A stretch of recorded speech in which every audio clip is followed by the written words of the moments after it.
Over the next 10 minutes, I'm going to walk you through what Airtable is as of today. We're going to watch AI build a working system live, and I'm going to tell you exactly what real businesses are running on Airtable. And as a bonus, I'm going to cover the things that Airtable is not good at. And this is where a lot of content creators will fall short because they don't want to give you the bad news along with the good.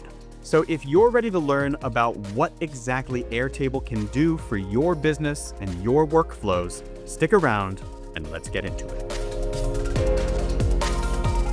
Welcome to the channel. If you're new here, my name is Gareth and this is Gap Consulting.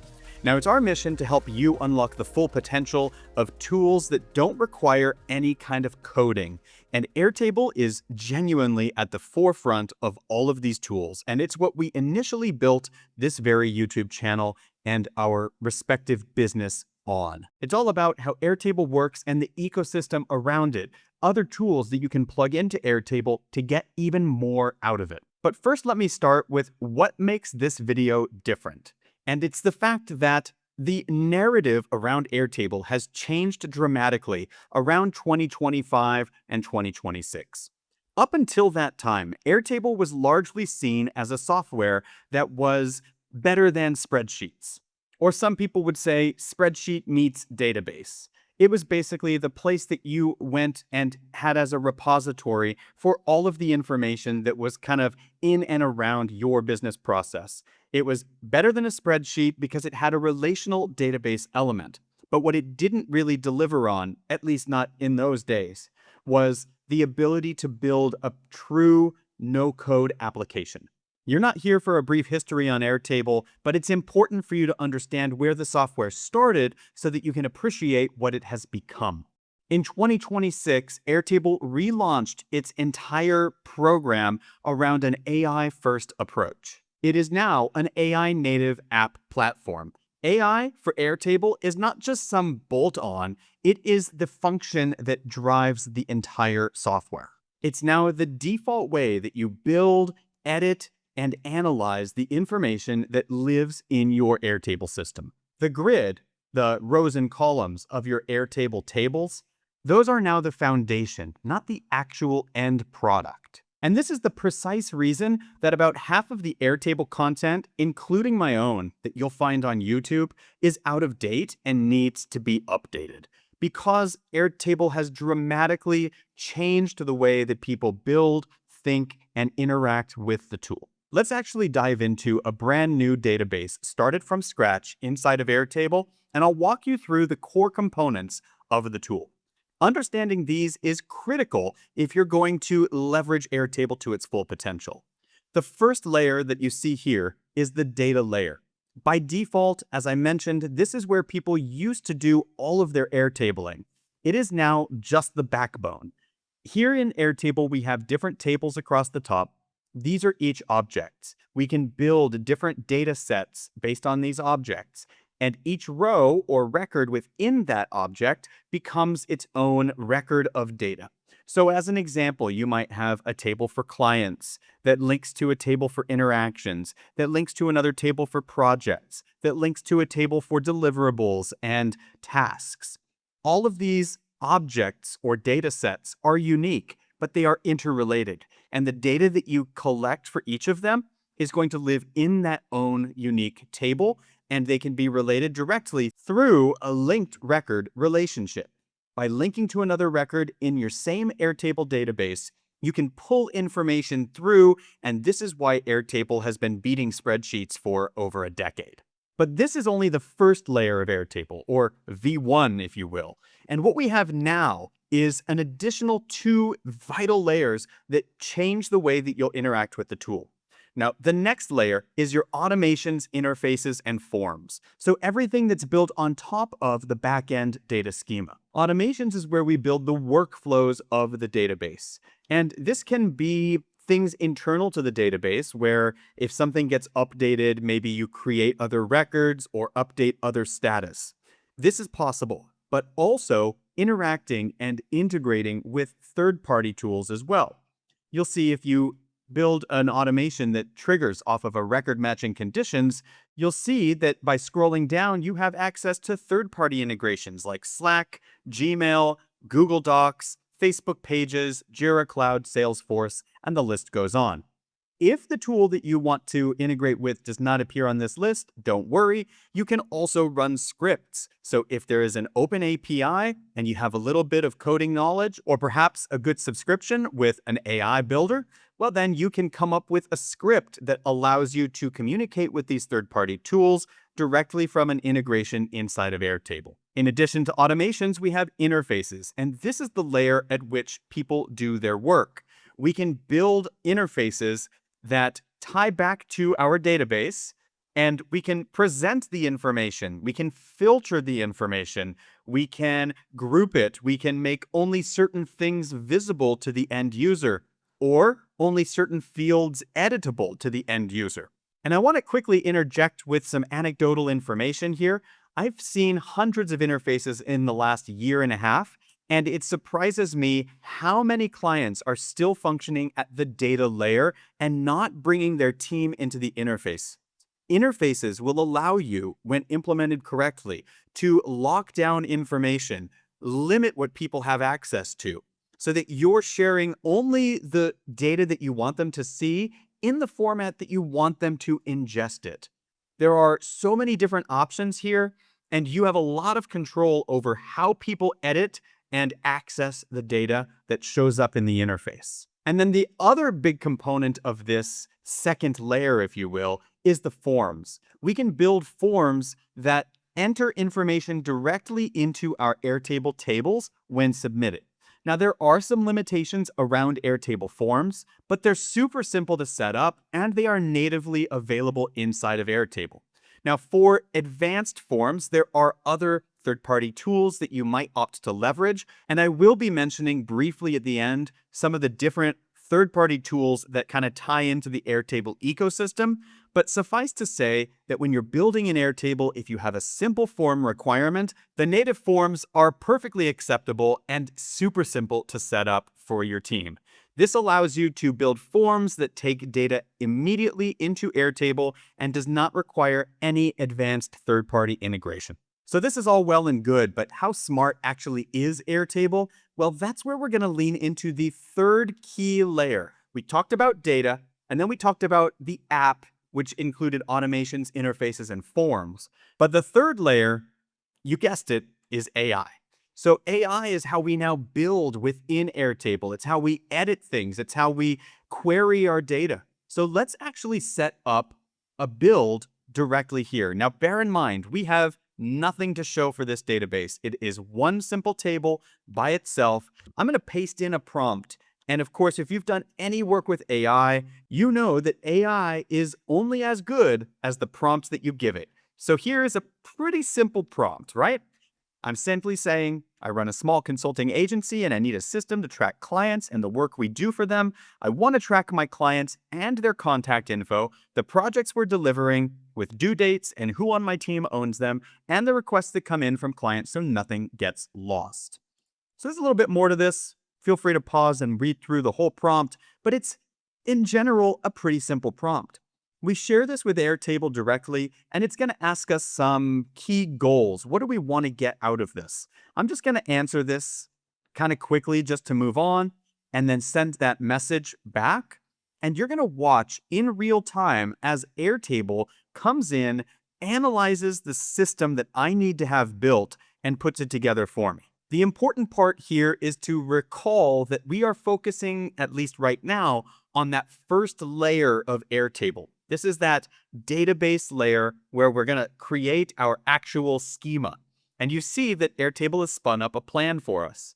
So it's suggesting 3 interconnected tables, clients, projects, and requests, with a couple of interface pages as well. Now, I prefer to always focus on the data layer first and foremost, but you'll notice that AI is capable of doing these things in parallel. So it will build out the tables first, and then sequentially move on to the interfaces and create what we need there. So if we're happy with the plan, we just confirm it here in Airtable, and we're going to come back to a finished product when it's done doing its thinking. It genuinely took less than a minute, and Airtable has given us a first version of that prompt. So let's take a look at, again, I'm going to go to the data layer first. This is where your project will live and die, because if you don't get this properly set up from the beginning, everything you build on top of it is just a house of cards. Here I have clients, projects, and requests, and notice that the AI did not know what to do with my original table, which I will now just remove because by default it was created when we set up a brand new base from scratch. So here we are with clients that then connect to projects and then requests, and we see that those also link to our clients here as well. These linked records here, in this case requests linking to clients, this is where the relational database element comes in, and it really empowers Airtable to know what your data is connected to, because all the things in your business are interconnected and working together. Now, if we're happy with the database, which for the most part I am, we can move over to interfaces and take a look at what Airtable has built. So we start off with a dashboard. This is the project overview. You can see we've got graphs as well as details on these records, which we can then open up and see right here. This is currently in interface editor mode. So when I've actually launched this, I would publish it and launch the app, and it would be full screen without the AI prompts here on the left, and also without the record controls here on the right. Beyond the dashboard, we also have our requests list page here, where again, we can go into our requests and click in to see information from those. And we have our projects list as well. And this one, similarly, we can click into the record detail and see the information here. Now, I have not seeded this with underlying data. Of course, that is going to change the actual output, but you saw how quickly the whole thing came together in terms of the shell or the schema that we built and the interfaces that were put together thanks to the one AI prompt. Here, I've actually published that interface so that you can see exactly what my end users would experience. A full application built here where they do not go directly to the underlying data because most people don't like rows and columns, but instead they see a true application where they can come in and edit what you've given them permission to edit inside of the app.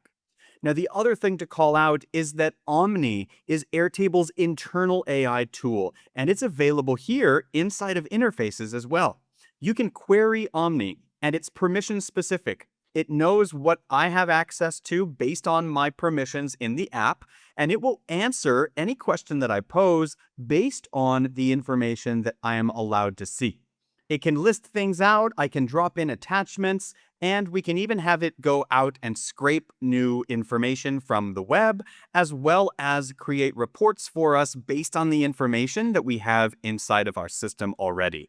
So this is super helpful to bring AI directly into the tool that your team's already using. Of course, this can be toggled on or off depending on your preferences. If you don't want your team to have access to AI, you can absolutely remove that access and turn off the different features in your account. Now I'm going to change gears and talk about some of the different key ways that we see Airtable being used. And just for reference, we talk to several dozen people every week about their builds in Airtable, and for many of them, launching into custom projects. So based off of real client work, the number one way that we see Airtable being used, it's the Ops Hub. This includes a client CRM plus project delivery all in one place, one system built together. The Ops Hub build excels at replacing spreadsheet and email tangles.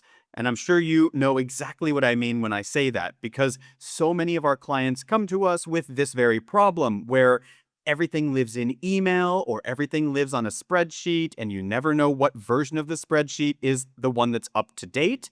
Well, the Ops Hub built in Airtable allows for better collaboration across your team, a single source of truth, so no multiple versions to worry about, and all of the interactions can stay right there in one system. The second big one that we see is what we call the intake machine. Imagine a system that has forms and automations and very likely AI steps within the solution. AI can help you classify and route everything that comes in the door. And the third most common thing we see is the team's front door. And by this, I'm talking about projects that have extensive interfaces and perhaps even Slack integration so that your team can work inside of the tools that they're already using, whether they're messaging right inside of Slack and querying the Airtable database, or they're popping open an Airtable interface and working directly on the information that they own in a very specific part of a process. The key thing here is that no one's actually opening the database. They're accessing this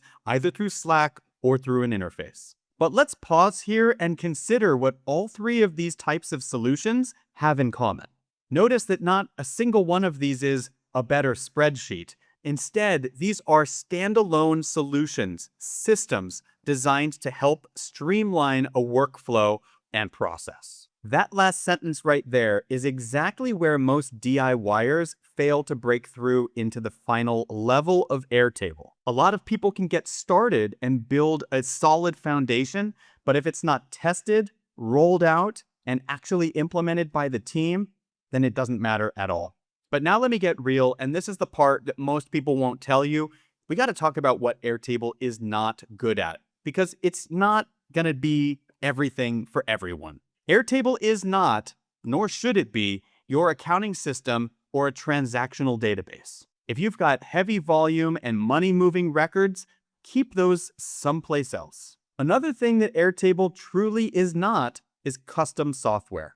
This might sound a little counterintuitive because I've just finished telling you how easy Airtable is to customize and build software for your business. However, it's not true custom software.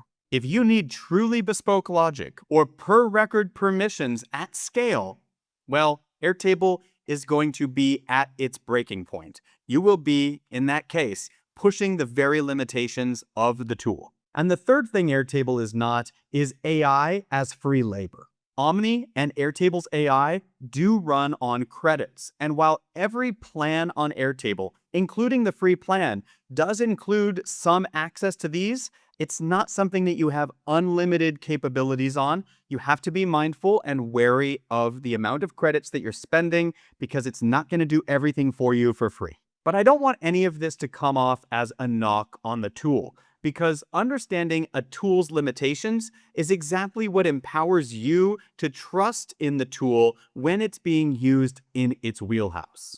Now, this video is about Airtable, but I do want to call out some tools that we use often in the custom builds that we deliver for our clients. So let's break these down by category. Number one, automation and workflows.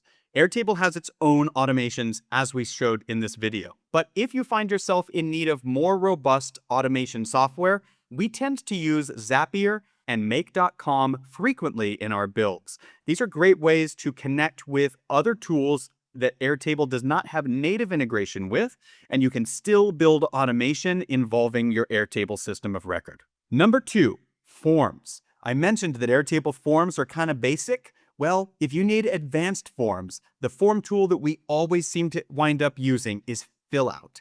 Fillout has an incredible form software that integrates beautifully with Airtable, and their forms are incredibly robust compared to the native Airtable forms. And the third big layer is in that interface layer. If Airtable's interfaces don't get you the results you're looking for natively, you might consider building on a portal tool. The two that we're using the most frequently right now are Softr and Zite.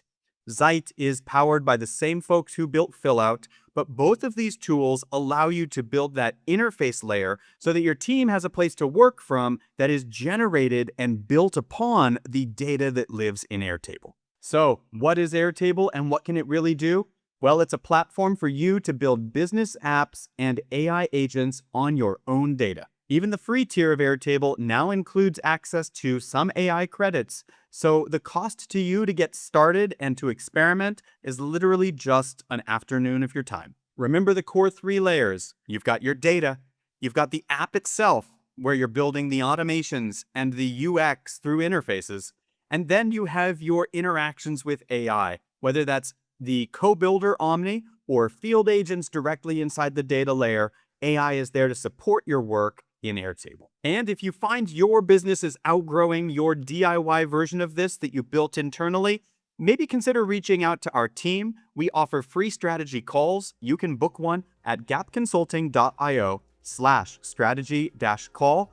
Our team will meet with you on that call and you can discuss what your next steps are and have a solid plan to move forward and have a smarter, better system. I hope you got a ton of value from this video, and if you did, please be sure to subscribe to the channel and give us a thumbs up so that you see more content like this.